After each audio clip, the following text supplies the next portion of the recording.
Well, hello, our fellow friends, our fellow neighbors, and our fellow shining stars. Our next trolley stop is here, and our next trolley stop is now.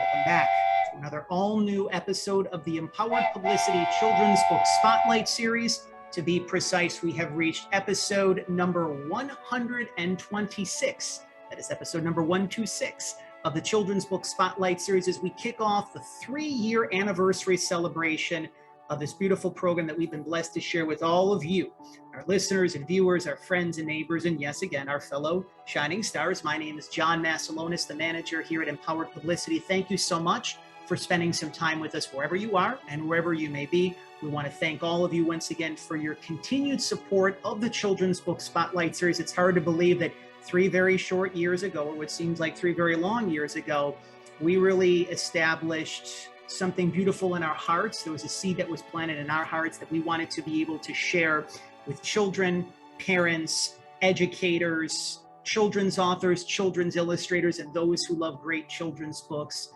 the importance of children's books and how Kidlit really helps us heal. And over the course of the past 3 years, we've gone through a lot together, haven't we? We've gone through COVID and the pandemic. We've gone through police brutality, Black Lives Matter.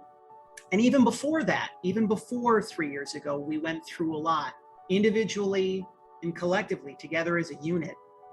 And it's very interesting because from several days from when this episode premieres, we will all be remembering where we were 20 years ago on 9/11. One of the most, if not the most tragic days in the history of our country. And thankfully, there was hope that appeared in the midst of hardship. That's a resonating theme that we're going to be sharing here throughout episode number 126 of the Children's Book Spotlight Series. We are going to be looking back at that day, and most importantly, we're going to be honoring the memory of those who lost their lives. We're also going to be treasuring the good, because there was good, thankfully, that did come from 9/11. And one of the many beautiful things that came from 9/11 is what I hold in my hand, what you now see on screen. One of the newest children's books to come out in 2021, one of the most beautiful and heartfelt books to come out in 2021, courtesy of our friends and neighbors at Charlesbridge Publishing, the brand new children's book, Branches of Hope, the 9/11 Survivor Tree. We're going to be sharing a little bit more about that and then some. If you enjoyed our Children's Book Spotlight Series episode with Amanda Davis, the author of 30,000 Stitches, which talked about the story of the national 9/11 flag, you're going to be in for a treat as we kick off the 3-year anniversary celebration of the Children's Book Spotlight Series with our featured guest. The trolley's going all the way cross country from San Diego all the way to New Jersey. You can head on over to Amazon.com and purchase your copy of Branches of Hope, the 9/11 Survivor Tree, or you can head on over to the official website of our featured guest, AnnMagee.net. Children's author Ann Magee is joining us to kick off the 3-year anniversary celebration of the Children's Book Spotlight Series and the month of September. Ann, we really appreciate your free time and joining us this week. How are things with you in New Jersey today?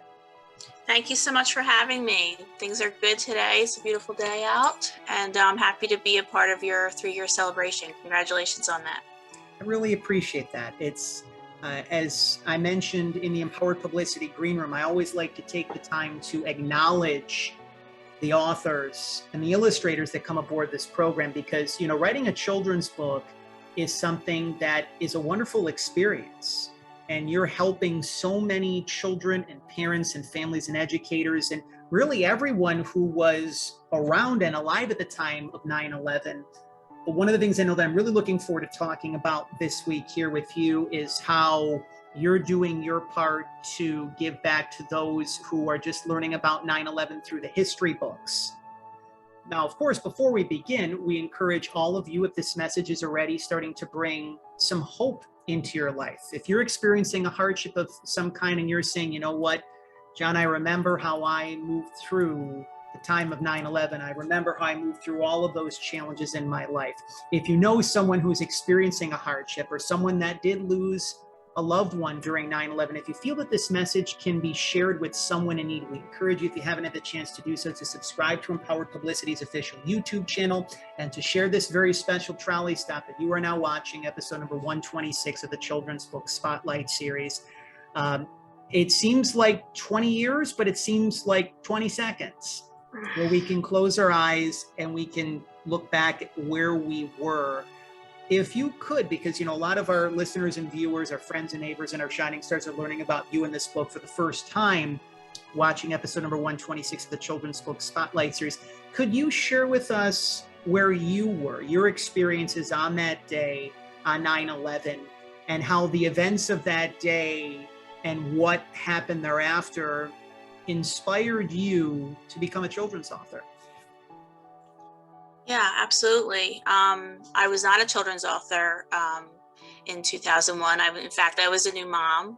I had a 1-year-old and a 3-year-old, and it happened to be my 3-year-old's first day of preschool. So we were just getting ready in the morning, and the TV is not on in the morning. But my husband called me from work and said, "You have to turn the TV on." We hadn't left the house yet, and so. The images just came forth on the screen, unbelievable images. And of course, my children weren't aware of it.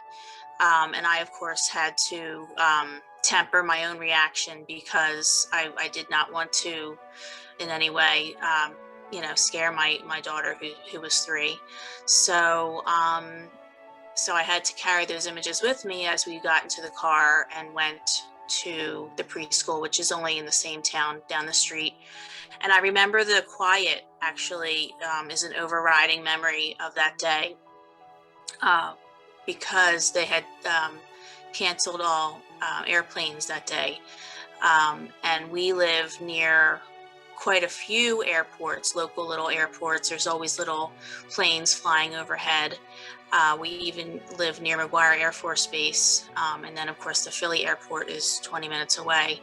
And the skies were silent and empty. Blue sky, no clouds, and just that vision is in my brain, as well as the emotional memory of that day of just feeling like my stomach was in knots and always on the verge of tears, but never being able to fully express that around my kids that morning. And so, like I said, I was a new mom. I wasn't a writer then. But it certainly left an impact on me for sure. The weeks and months after that, we were bombarded with images on the screen over and over again. And trying to figure out what was happening and learning about why we were going to war over this and so forth. So yeah, that's where it sort of it begins there. For the 10th anniversary, by then I had been writing some poetry. I had my 3rd child, and I was lucky enough to be a stay-at-home mom. At that point, I was teaching before I had my children. I taught for 6 years in 4th and 6th grades, loved it, but was lucky enough to stay at home with my children. And so by 2011, I was writing a little bit of poetry. I consider myself a poet first. And my local arts center was having a poetry contest, and I wrote a poem for it, and it actually won, and I got to share it at our community commemoration for the 10th anniversary. And funnily enough, it's called Room to Hope. I have it here. I don't know if you want me to read it, but so I feel like even then the seed had been planted and it was growing unbeknownst to me along the way. And then so in 2016, when my kids were old enough, they were teenagers, and I decided I've been meaning to go to the museum, to the memorial.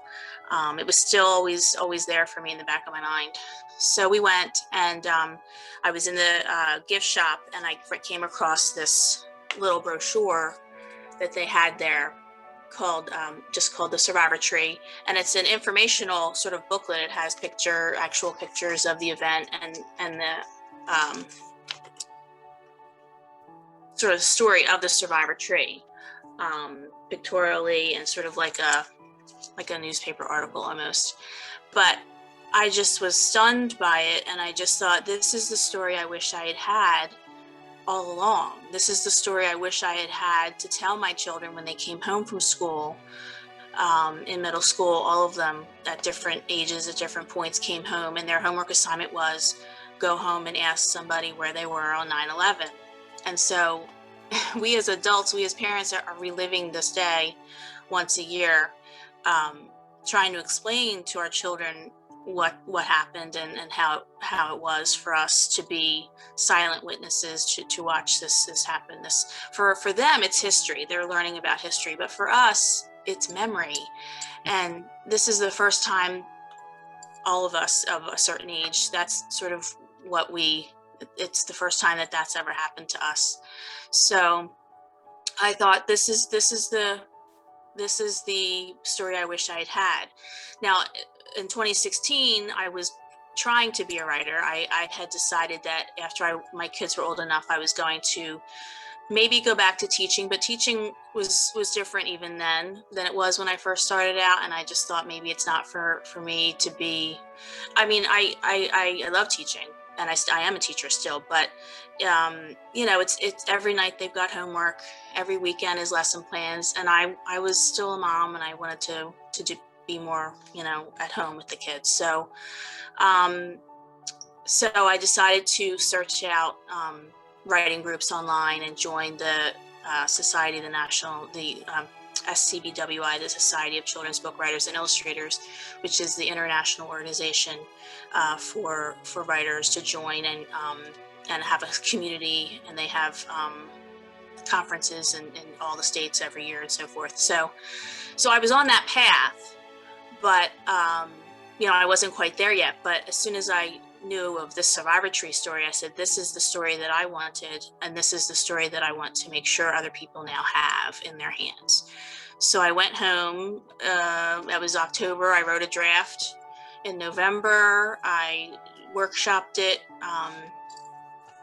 and for a year, took it to conferences, had critique partners looking at it all the time. And I think it was the last day of 2017, I submitted it to Yolanda Scott at Charlesbridge through a workshop that I'd been to. I could submit it to her without an agent. And then the following June, I got an email from her colleague, Karen Boss at Charlesbridge, and she said, "Is this still available?" in the email. And I was like screaming. And then I was like, yes, it is. Because I understand from what I now know about some publishing, is that, they're always looking for anniversary books. They know they look ahead, and publishing is at least 3 years ahead for a children's book, a picture book. So they were already looking for their anniversary book for 9/11. And I'm so happy that mine was in their inbox, and it had already been talked about, I think, because she automatically knew she wanted it. She didn't have to take it to acquisition. She didn't have to take it to her sales team. They already knew they wanted it. So that's a wonderful, wonderful feeling, and kind of serendipitous for me and Nicole.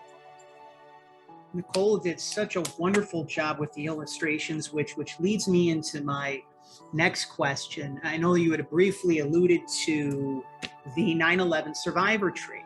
Now, there are people that may be familiar with 9/11 and may be familiar with the 9/11 Survivor Tree. This is not just any old tree. One of the things that we've seen through 9/11 is that there were, even like the national 9/11 flag, right? Everything that was surrounding where the planes hit the towers and everything crumbled, there was mass destruction everywhere. Right. And the fact that there were things that survived really shows the never say die attitude and spirit that we have as Americans, as human beings, as fellow souls. Could you talk to us about the 9/11 survivor tree for those who are just kind of, okay, well, I've heard about it, but I'm not necessarily sure of the story. And how did you want to be able to encapsulate things so you're able to give it your own personal touch, so to speak, but still be true to the story, and how this all blended in with the illustrations? Because this isn't the typical traditional children's book. It's got a lot of like heavy and dense energy. It's a very solemn and sacred thing. It's a very tragic day that happened. So you know, there's times in life where we want to put the rainbows and gumdrops on something and we can't, but you were commissioned, yourself and Nicole were commissioned to bring this book into the world. So could you share with us the experience of putting it together after you share about the actual story about the 9/11 survivor tree, if you could? Yeah, I'll try. So the survivor tree was a tree that was planted alongside other calorie pear trees in the World Trade Center area. There were several buildings there and a little plaza, and there were trees there planted in cement sort of blocks. And when the towers collapsed, everything, of course, around the surrounding area was, of course, buried in the debris. And in the weeks that followed the incident, at Ground Zero, there were, you know, thousands of rescue workers and people looking for survivors. And one rescue worker happened to see this branch sticking out, and they dug it out and saw that it still had greenery on it. She was still, I was calling the tree she. I tend to think of her as like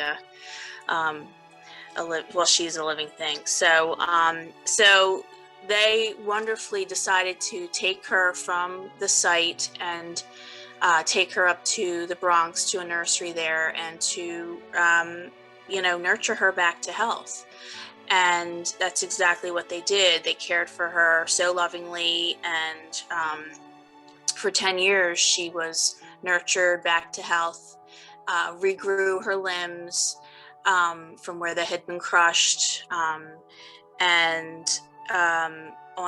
Their vision was on the 10th anniversary, when the museum and memorial were completed, she and about 400 other trees would grace the area again and be part of the plaza again. So she is the only calorie pear tree there. The other trees are all swamp white oak trees, and she stands out on her own. She does have a little fence around her to acknowledge that she is a little bit different from the others. And in fact, when I was there, that was all that was part of the plaza. She only had this little fence around her. Now they have a big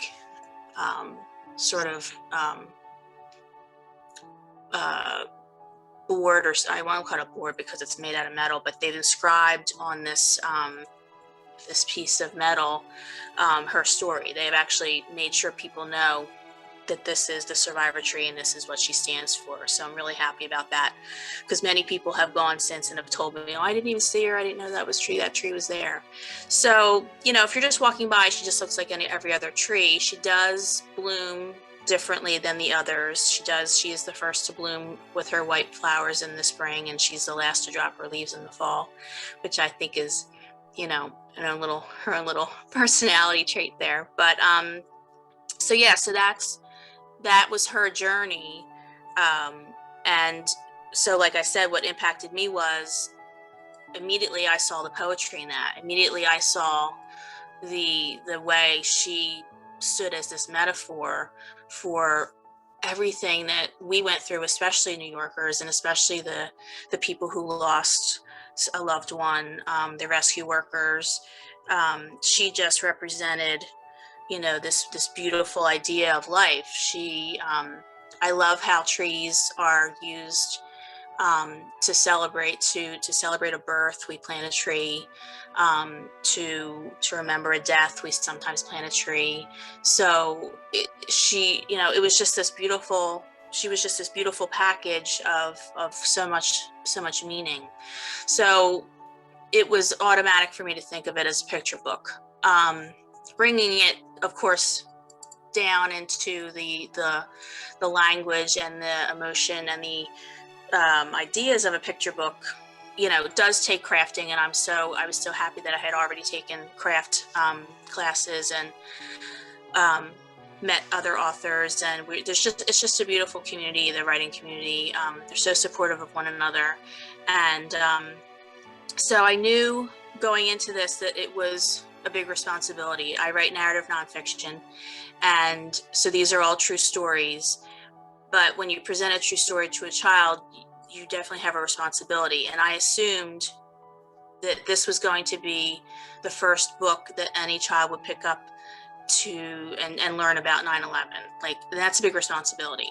I have the responsibility to tell the truth, and I have the responsibility of telling it in a appropriate, developmentally, emotionally way. So with all that in mind, I knew the story of the tree, you know, could stand on its own for a grown-up, but for a child, they need the hook of a main character. Let's say trees can be main characters, but both Karen and I, Karen Boss, the editor, one of the first things she said was, we need some kind of parallel story to go alongside of the tree story. And I thought, I'm so glad you feel that way, because as I wrote this story, I already had a parallel story in my head. So that's another way of my knowing how well placed this book was with Charlesbridge.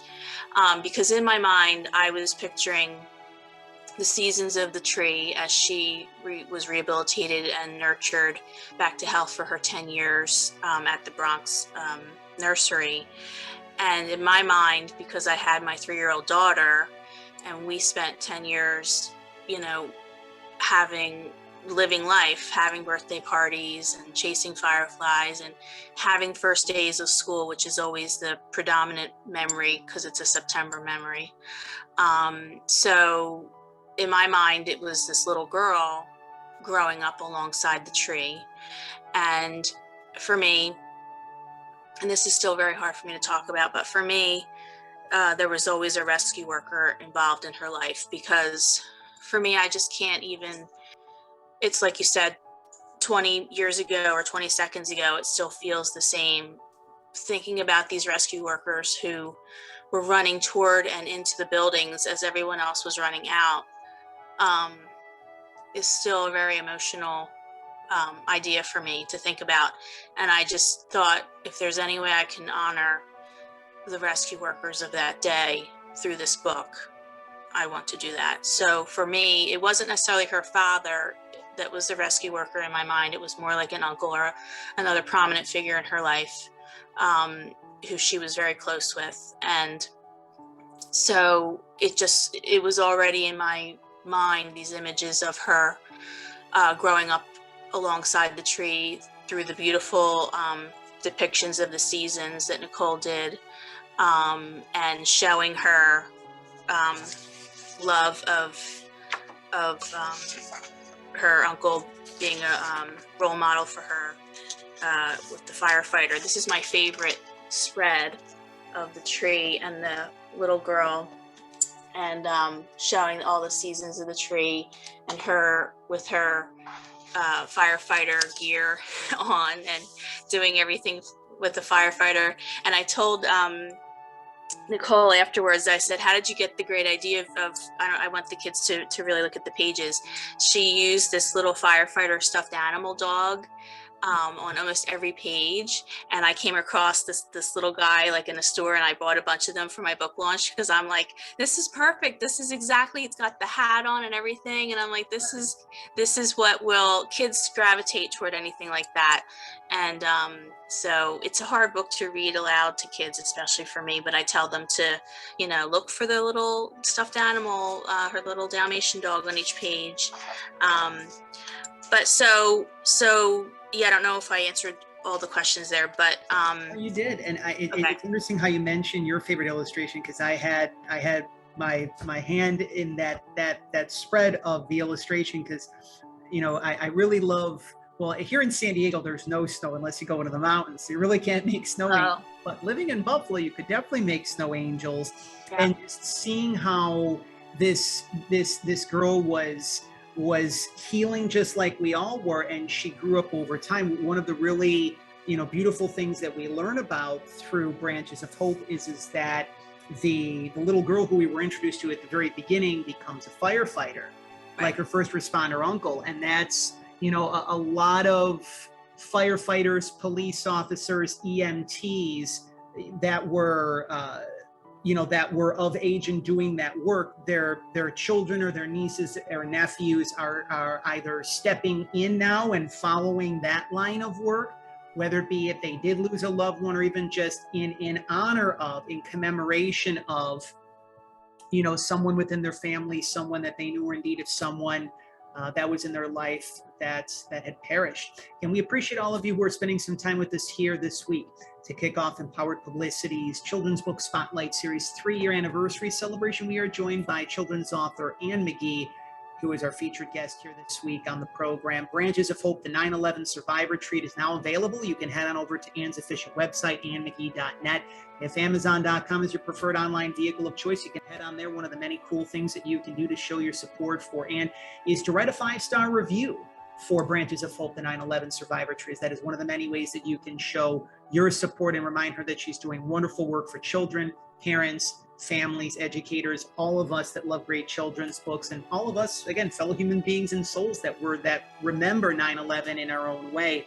Before we continue on with the interview, I know, and I'd mention this briefly in the Empowered Publicity Green Room, I was in college in 2011 when that day happened. I was actually walking from one of the parking lots to the front of the campus at Buffalo State College, which I was attending at the time. And I was listening to Howard Stern in the morning, which I'm not really a Howard Stern fan. Just, just regular conversation and whatnot. And then I get to the front of the campus, and I remember one of my fellow classmates and friends, she said, did you hear that a plane hit the tower?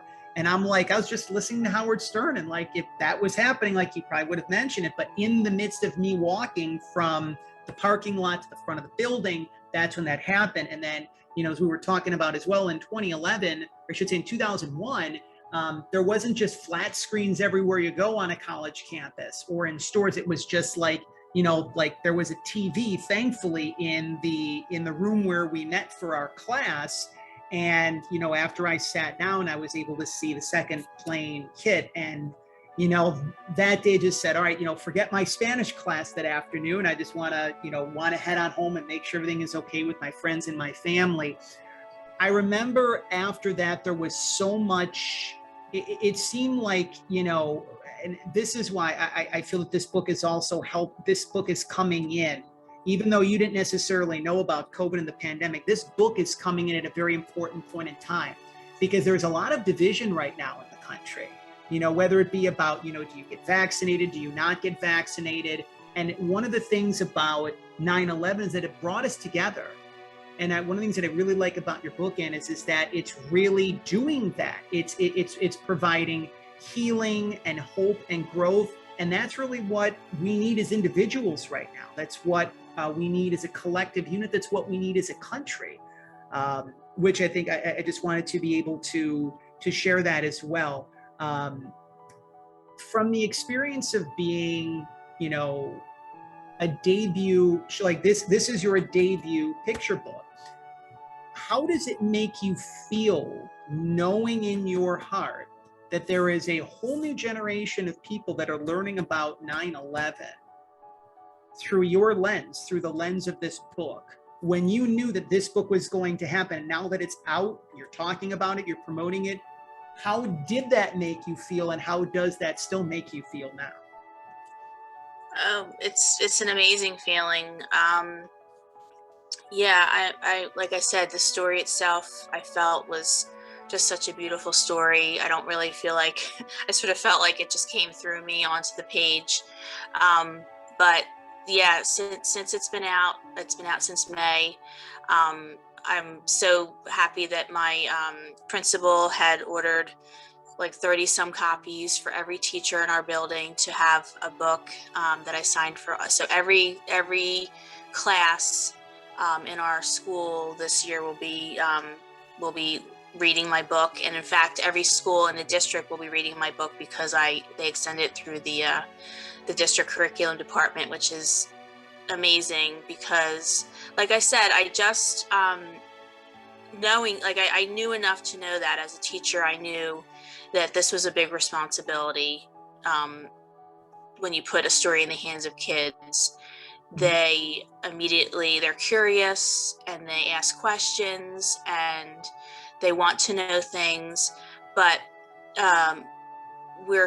we need to be conscious of what's appropriate for them. And some parents and teachers might show some concern about a book about 9/11 being appropriate for their child. And it's like this book is labeled K 4 through 8 ages. And so I knew that I needed this to be a gentle introduction. And through the angle of the tree is perfect because it shows what happened, but it shows something good. It's more about what the good was that came out of it. And like you said, going through this time of anxiety now with COVID-19 and kids, all throughout my teaching career, I can think of many children who have had anxious situations or problems that they came to school with. I mean, they don't go away when they come to school. And so a story about hope is going to be a welcome story for any child. It's not to be, some parents and teachers, they shy away from stories like that. They don't want to add to the child's anxiety by sharing a book about something like that, a hard topic. But we can't shy away from hard topics. It's the, that's the way we heal. That's the way we cope. So it's not the, in this case, it's terrorism that is scary for kids. It's not talking about terrorism. It's bullying that scares kids. It's not talking about bullying.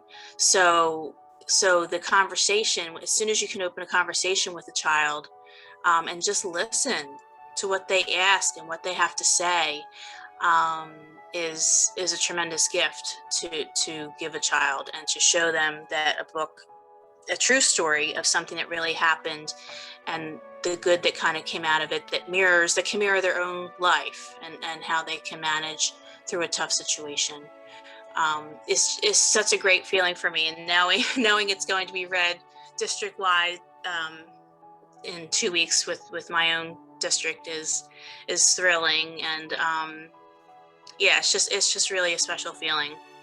I've always sort of set out to write a meaningful story, important books. So as a teacher, you kind of never take that hat off. So yeah, I'm really excited about it. Thank you for sharing that, Anne. And I feel that, it's up to us. One of the terms that I had picked up several years ago from a parent who I had met of a little girl who wrote a children's book. It was actually a book meant for children and for adults. And she used the term custodians. And I feel that all of us are custodians of children, whether we are a mother, a father, an aunt, an uncle, a sister, a brother, a godmother, a godfather, if we have, if we're an adopted version kind of thing for those little ones, or if we're an educator. And I feel that it's up to us to be able to help keep the memory alive of very important, not even just dates, but people. And I think this is where the art of story comes in, and where children's books especially help as well too.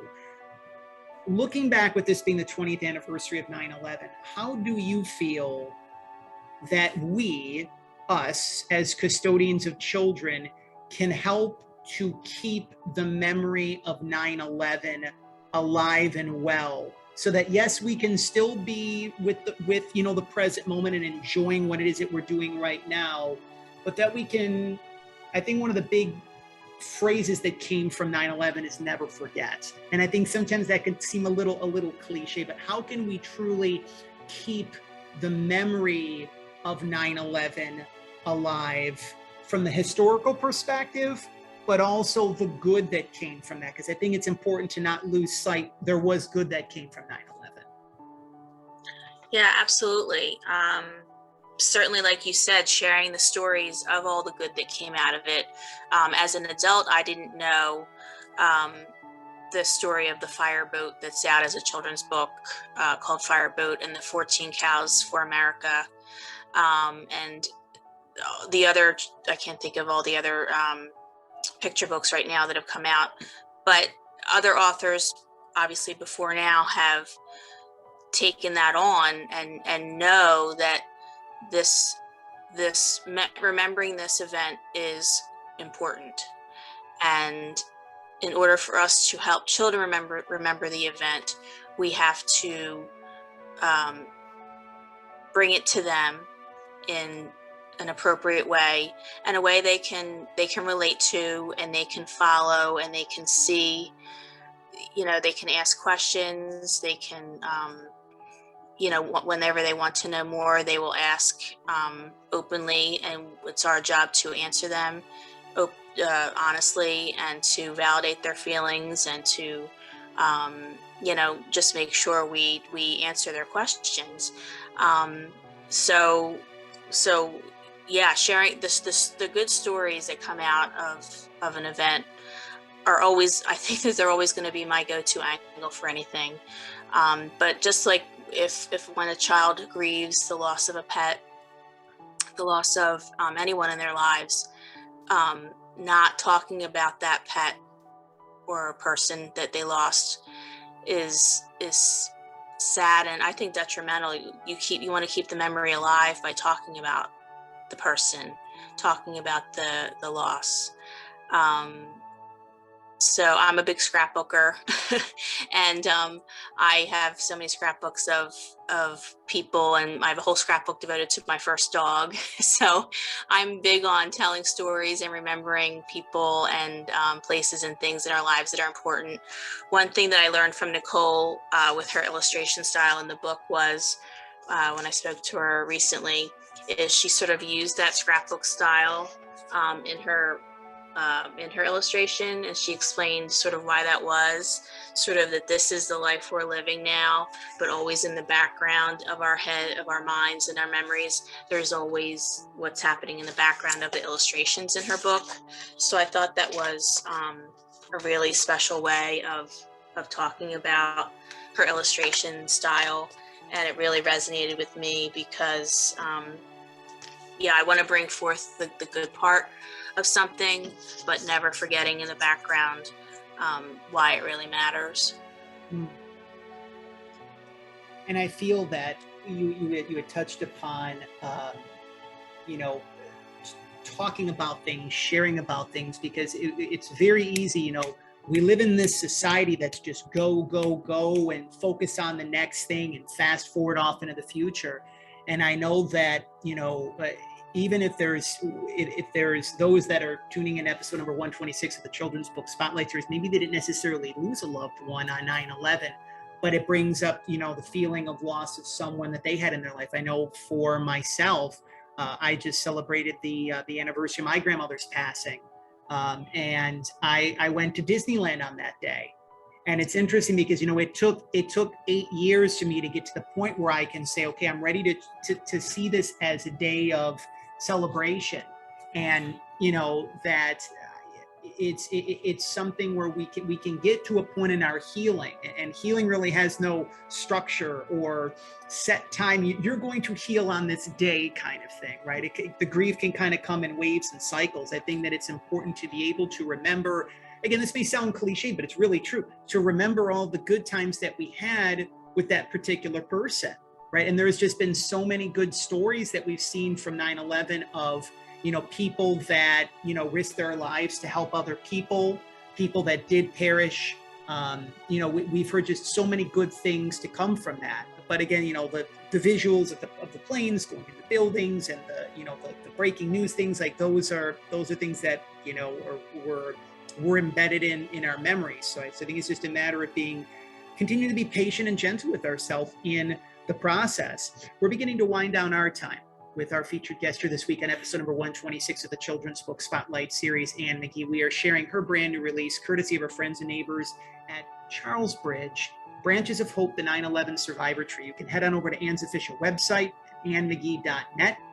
We already have the social media platforms for Anne in the description below. So if you want to be able to continue the wonderful conversation that we're having, to keep this wonderful and beautiful and healing energy flowing, you can stay connected with Anne via her social media platforms as well. If Amazon is your online vehicle of choice, you can purchase your copy of Branches of Hope, the 9/11 Survivor Tree there, and leave a 5-star review, of course, if you feel guided to do so. That's one of the many ways that you can support Anne and the wonderful work that she's doing for children, parents, families, educators, those who love great children's books, and all of us who have our own memories of 9/11. One of the last things that I wanted to mention, book related for yourself, Anne, is I would probably say my second favorite spread. It's kind of like a 1A and a 1B. We talked about, the spread with the snow angels and the going through the seasons. The last 2 pages of the book, we see what's referred to now as the Freedom Tower, and it's high up in the sky, and it says, and we're sharing this on screen now, growing stronger every day. So we see that, and then on the opposite side there is what I believe is the 9/11 Survivor Tree, and it's blooming, full bloom, and you have the little girl who's now the firefighter, and one of her colleagues paying their respects with their hand at the tree, and this. It's such a beautiful visual. First of all, I wanted to share that yourself and Nicole did a great job in just like closing out the book on a very strong, beautiful, yet solemn and sacred note. For those we always like to provide some tangible information for our listeners and viewers, for our friends and neighbors, our shining stars who are watching our children's book Spotlight series episodes. What are some words of comfort and support that you can share with those who are going through a hardship of some kind right now, that they can learn to see the hope in whatever it is that they're experiencing, whatever it is that they're going through, to thus grow stronger each and every day? Well, I hope one of the messages that children get from this book is that you're not alone on your path for healing. This tree had so many people helping it, supporting it along the way, and I know there's many times when we feel like we're alone, but that's not the case. There's always someone else there who's either experiencing something similar or will reach out to you and help you through something. In a school setting, it's always a teacher, certainly, maybe other classmates, certainly the guidance counselor and the principal. And there's so many adults in children's lives that are ready and willing and able to help children through their tough experiences. We were kids once too.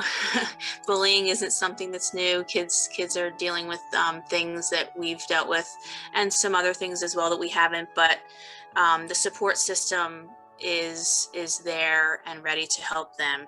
And just knowing that there's a book that shows someone else experiencing the same thing and coming out on the other side is an important piece too. There's so many powerful picture books, especially out there for kids, for just that purpose. So, if you don't feel like you have a friend, but you can carry around, a book, you can carry that book with you all day long, which some kids actually do. They feel like they have someone on their side, and it's permanent, and they can hold it in their hands, and it's a magical feeling to know that that's the case. So I hope that message comes through in the book, and that caregivers know that they can reach for a book to help their child through something. It's beautiful.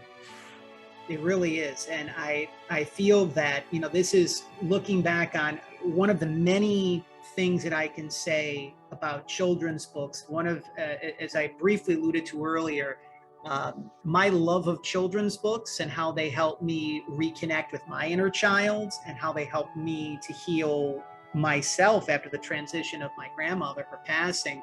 That was one of the strongest impetuses for the creation of the children's book Spotlight series, that if there are little ones that are going through something, whether it be their parents are going through a divorce, whether they just feel unloved, whether if they have gone through or are in the process of going through the death and grief and loss of a loved one, there's something about children's books.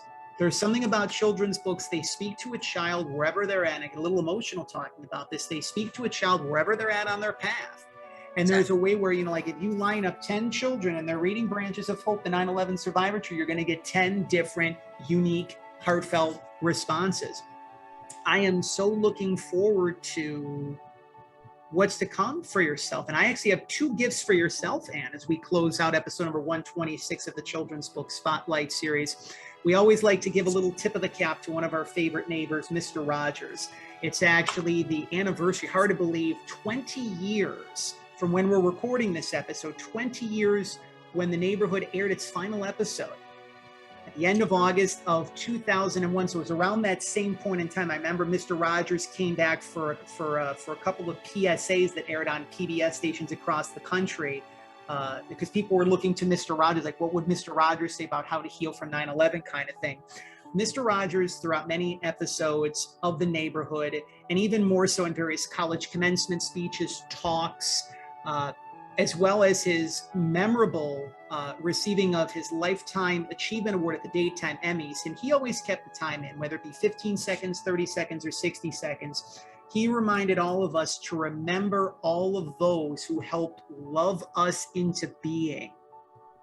That was his way of saying to remember those that were there for you when maybe you weren't necessarily there for yourself. Sometimes people will use the term earth angels, right? You know, people that would cross our path. They may be a little bit of a glimmer, a little bit of a snapshot in the overall big picture of our life. So there is undoubtedly many people that have helped you along your path. Who would you like to recognize and take the time to recognize publicly here on episode number 126 of the Children's Book Spotlight series? Who has helped love you and Magee into being? Oh, that's a lovely question. I too was close with my grandmother growing up. She lived with us because my parents were divorced. So she certainly was a big supporter of mine. But my family, of course, and my husband and my 3 kids and my critique partners and team at Charlesbridge. It's a rewarding experience, but it's always a team effort. No one does something like this on their own. So yeah, my certainly my family and my critique partners, teaming up with Nicole and Charlesbridge has been a true blessing for this book. Thank you for sharing that as well too, and those individuals. The perfect way that we like to put in this has been so wonderful to be able to give this energy out over the past 3 years. As a little tip of the cap to one of our favorite Disney movies, the 1992 animated classic Aladdin, I should say.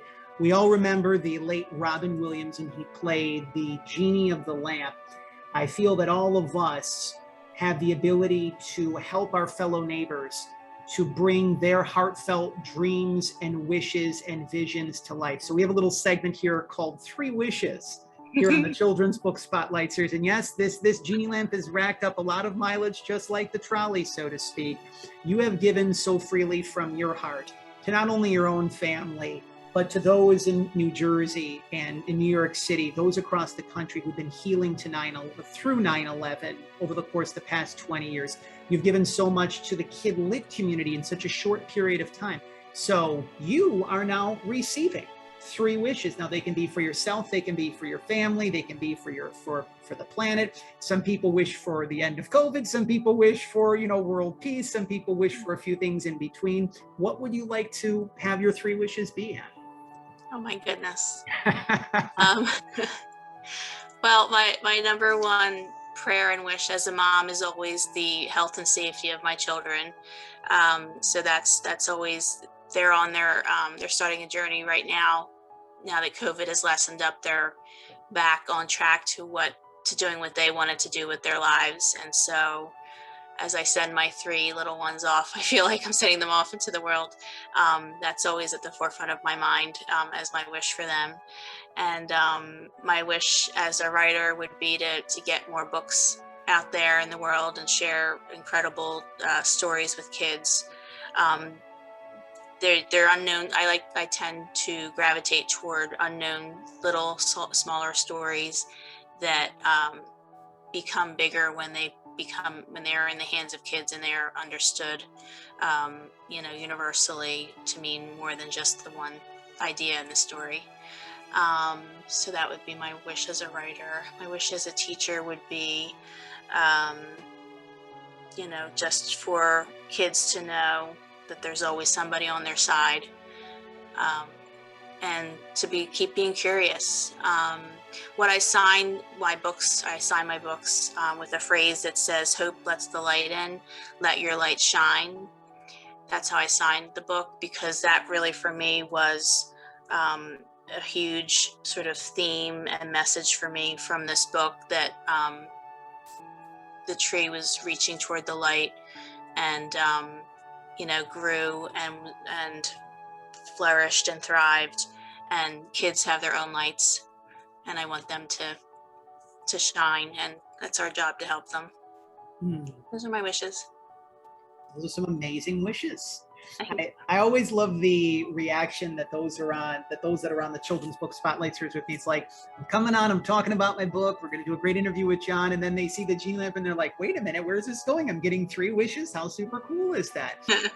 Raise your hand if you have had fun on episode number 126 of the Children's Book Spotlight series. There's many hands. There's my hands, there's Anne's hands, there's the hands of the little ones on screen.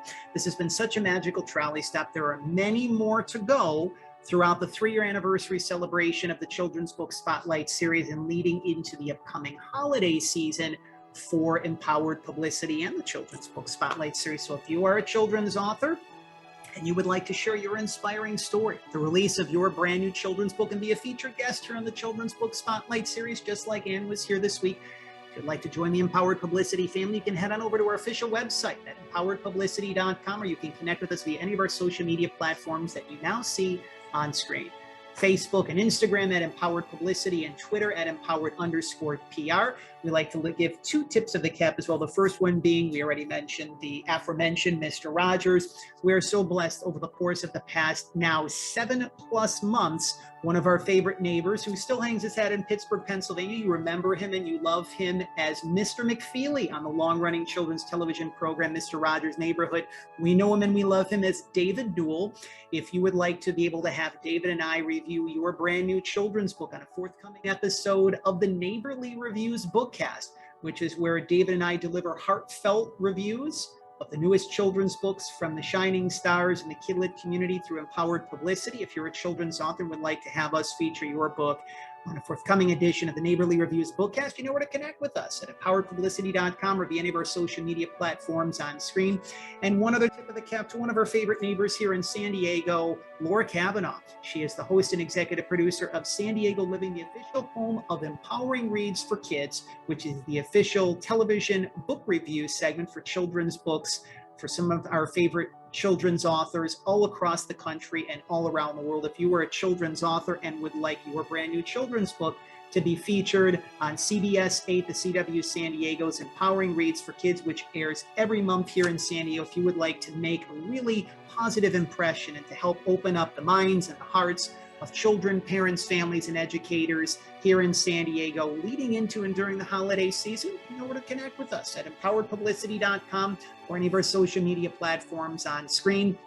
And as we are now entering into and being fully in the holiday season, the 8th year of PR from the Heart, Empowered Publicity, if you're interested in more how we can be of service to you, if you are a children's author, if you're interested in facilitating a featured television interview in a city of your choosing, a book media tour in a city of your choosing, if you're interested in more information on our media coaching and mentoring program, you can schedule your courtesy discovery call by heading on over to our official website, empoweredpublicity.com, or connect with us via any of our social media platforms, Facebook and Instagram, and of course, Twitter. One final time, we encourage all of you, if you already haven't had the chance to do so, to be able to head on over to Amazon.com to purchase your copy of Branches of Hope, the 9/11 Survivor Tree. It is now available courtesy of our friends and neighbors at Charlesbridge. You can also head on over to Anne's official website, annmagee.net. We've provided the link to that along with the social media platforms for Anne in the description below so that you can continue the wonderful conversation, keep this beautiful healing energy flowing in the process, because again,